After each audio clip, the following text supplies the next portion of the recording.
Mais j'insiste, comment puis-je croire quelqu'un qui dit non, non, le problème de la dictature, le problème du gouvernement, du régime militaire, parce qu'il n'a jamais appelé ça une dictature, c'était de ne pas avoir tué 30 000 personnes, et il fait l'apologie de la torture. Comment? Regardez Bolsonaro. Il n'a pas enseigné la haine à la société. Non. Ce serait une erreur de notre part de lui en attribuer la faute. Il n'a pas enseigné la haine. Bolsonaro n'a fait que personnifier un sentiment qui existait déjà dans la population. De haine, de rejet, d'accord, allons-y, de haine envers le PT, de haine envers Lula. Oui, donc il personnifie, il arrive à capter de petites haines. Et quand tout cela se réunit, il devient un tsunami. D'accord, donc là il fait en sorte de personnifier cela pour le milieu évangélique. L'homme que Dieu a élevé pour détruire toutes les causes d'immoralité qui se levaient dans le pays, il personnifie cela pour les soldats, n'est-ce pas? Celui qui s'est rebellé contre la hiérarchie militaire pour donner quelque chose de plus juste aux soldats, n'est-ce pas? Il personnifie ce gars qui se lève enfin contre le terrorisme criminel, et ce qu'il veut vraiment, c'est que le seul bon bandit soit un bandit mort. Donc, il a fini par incarner tout ça. D'accord, mais je continue à poser la question suivante à l'individu, Ottoni de Paula. Avec toute la haine qui, à un certain moment, l'a envahi à l'égard de Lula, la figure de Lula, exécrable, ce bandit, ce voleur, cet homme qui nous a trompés. Est-ce que vous tortureriez Lula? Non, jamais. Et là, c'est à ce moment-là que j'ai compris. C'est là que j'ai compris, et je le répète toujours. Quand est-ce que j'ai compris? Je venais de me faire opérer.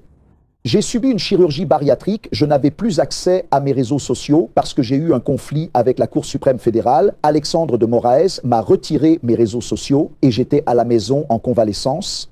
Et là, j'ai commencé à revoir mes propos. Et là, j'ai vu une de mes interventions où Lula avait eu une réunion avec quelques syndicalistes ici à São Paulo. Et dans cette intervention, Lula a dit « Écoutez, vous devez faire pression sur les députés. Si vous ne trouvez pas le député, croisez sa femme au centre commercial. Si vous ne la trouvez pas, allez à l'école de son fils. Faites pression sur le député. » Il a dit ça comme ça. Je prends cette déclaration de Lula, je monte à la tribune et au plus fort de la manifestation bolsonariste, je dis à Lula que s'il venait chez moi avec ses sbires, je l'accueillerais à coups de feu, comme on accueille les bandits à Rio de Janeiro. Juca, je n'ai jamais eu d'arme, je n'ai jamais tiré, même avec une réplique d'airsoft. J'ai peur du bruit, de la détonation, d'une arme. Et puis, quand j'ai regardé cette vidéo, moi à la tribune, j'ai vu que j'avais été pris par le personnage. Le personnage s'est emparé de moi, ce n'était pas moi. Maintenant, le plus intéressant, c'est que mes frères en Christ de ma communauté de foi ne m'ont jamais reproché d'exprimer autant de haine. Ils n'ont jamais dit « mon Dieu, le pasteur dit ça ». Non, ils m'ont applaudi. Mais quand moi-même j'ai prié pour le président de la République, qui selon notre principe de foi est une autorité établie par Dieu, parce que Romains 13 dit qu'il n'y a pas d'autorité qui ne soit établie par Dieu. J'ai été exécré par mes frères qui ont compris que je disais que Lula serait accueilli à coups de feu s'il venait chez moi. Et que je ne pouvais pas prier pour cet homme exécrable qu'était Lula. Et là, pour la première fois, j'ai commencé à ressentir ce que ressentait une partie de la gauche sincère, comme toi, qui pose ce genre de questions sincères, du type « explique-moi ». J'ai regardé et j'ai dit « Mon Dieu, que m'est-il arrivé à moi et à tant d'autres ?» Et je répète, nous étions loin des valeurs du Christ et nous ne nous en rendions pas compte. Nous étions devenus de simples religieux et puis quelqu'un arrive et nous emporte. Tu veux voir le point le plus grave de toute cette histoire, Juca? Et il est évident que tu ne me poserais jamais une telle question parce que cela relève de mon domaine, de ma vision du monde biblique, théologique. Jouka, tu as ici cet ami que j'ai rencontré ici, un professionnel très compétent qui est Isaac, qui est d'origine évangélique. D'ailleurs, une mère, pratiquement, ne donne ce nom que si elle a un certain principe de foi. Son problème, Qu'il a dû vous cacher, c'est qu'il est supporter de Palmeiras.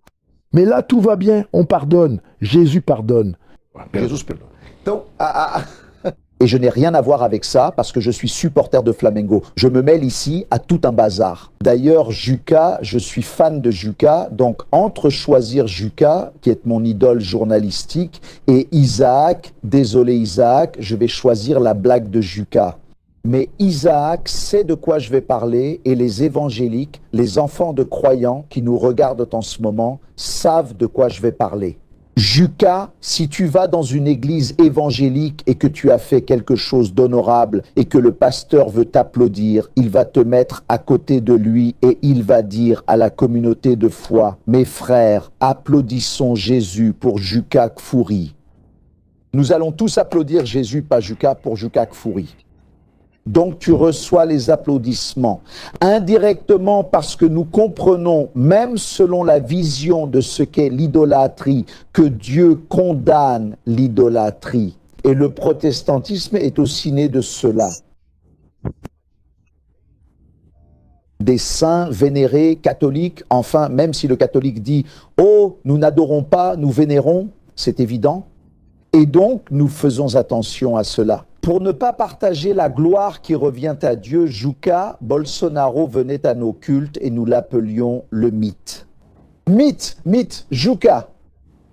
Si on racontait avant 2018 à un pasteur, là-bas à la campagne, là-bas dans une favela de Rio de Janeiro, qu'un homme entrerait dans l'église et qu'il serait ovationné, adoré comme un mythe, ce pasteur dirait « c'est l'antéchrist ».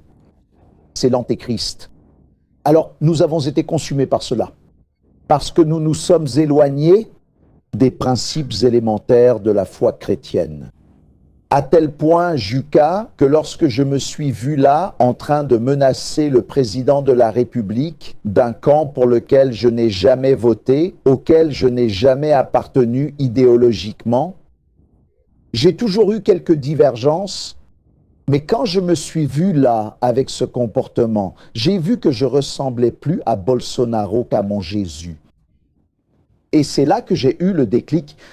Et au nom de l'honnêteté intellectuelle, au nom de la vérité, je n'étais pas satisfait de me convertir sans monter à la même tribune où j'avais fait cette menace et dire que j'étais désolé, et dire que j'avais eu tort. Et dire que j'ai fait partie de ce mouvement de consécration et de vénération d'un homme, que j'en ai fait partie, que j'ai contribué à ce veau d'or, soit élevé dans nos temples, dans nos églises. Aujourd'hui, je prie pour Bolsonaro.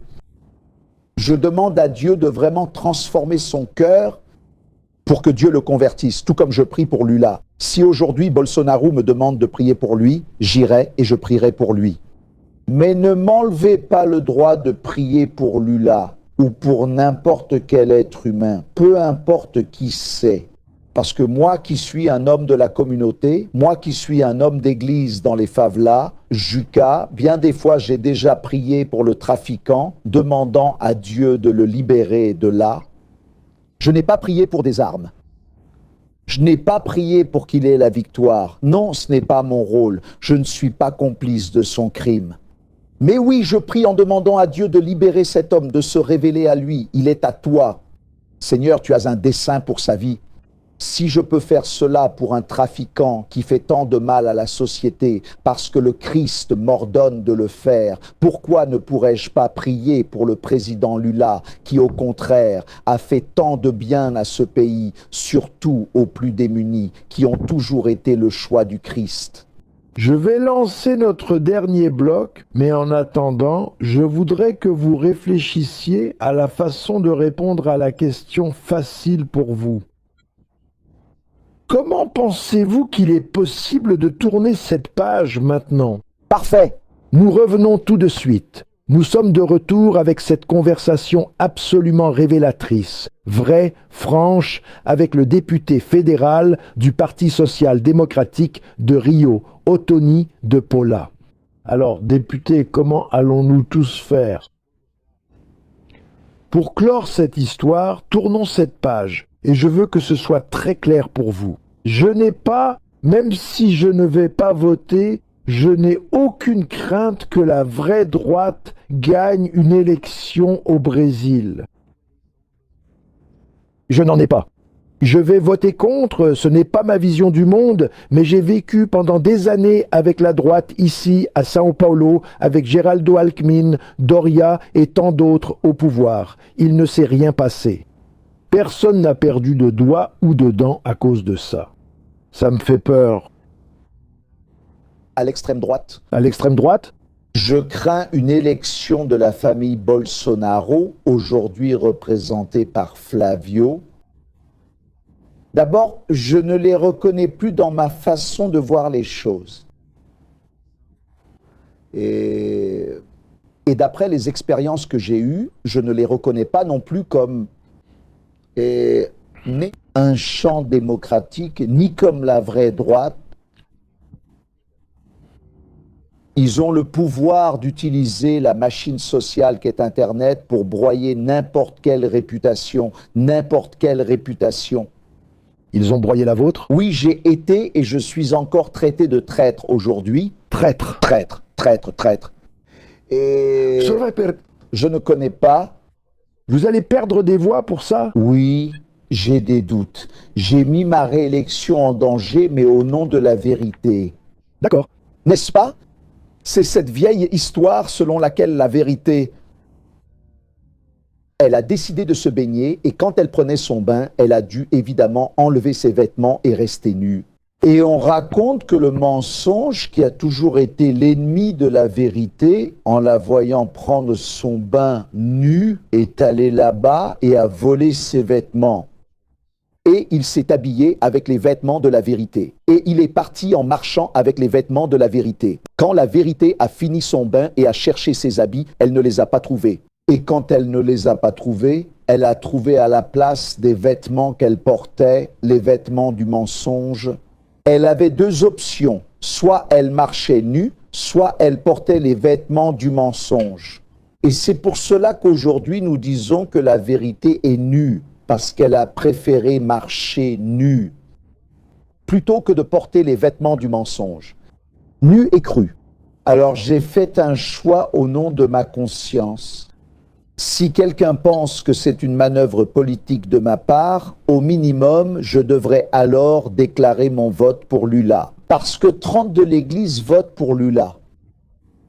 Donc je dois au moins m'accrocher à quelque chose. Mais non. En fait, je ne fais pas ce genre de mouvement. D'abord parce que moi, j'ai d'abord développé un profond respect pour le président Lula, d'accord? Un profond respect, d'accord? Et je te dis ça sans aucun problème. S'il y a Flavio Bolsonaro et Luiz Inácio Lula da Silva, au second tour, je n'ai pas peur de perdre des voix en disant que je voterai pour Lula pour la première fois de ma vie. D'accord? Et je commencerai, si nécessaire, un mouvement national, la droite avec Lula. Oui, personne ne pourra dire que je ne suis pas de droite ou conservateur. Mais au nom de quoi? Au nom de la souveraineté nationale. La droite a-t-elle perdu une grande chance d'avoir comme candidat Edouard Leite?